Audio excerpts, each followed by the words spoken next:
fathers who have ruined girls' lives by not even telling them about the proposal that's come for them. You see, in this Fatima Zahra, Imam Ali alayhi salam marriage, the Prophet, peace be upon him, with every proposal that came, took it to Fatima Zahra. Irrespective of who the person was, the proposal was taken.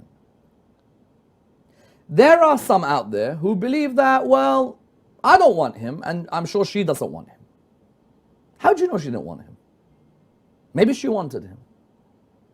And so the Prophet, peace be upon his family, sets for us a precedent.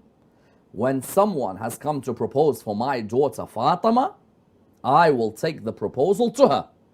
She wants to decline, she can decline.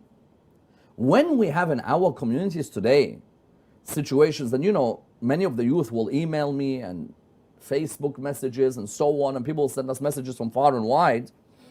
And many times when they send us these messages, what do they say to us? I'm proposing, but I'm getting rejected. In some cases with Instagram and Snapchat and Facebook.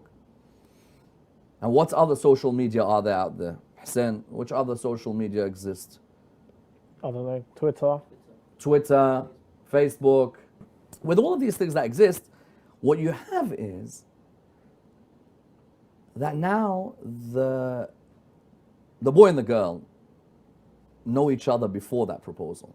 So the dad may be thinking, well, you know what, really, there's no one who's come to propose. And the girl's thinking, I'm chatting to him behind your back. He said that he sent a proposal. Why are you lying to me? And this could end up breaking families. So yeah, the Holy Prophet, peace be upon his family, he tried to institute this in Arabia. Let's see what the girl has to say, rather than forcing the girl into a marriage where later on there are issues that could break the community.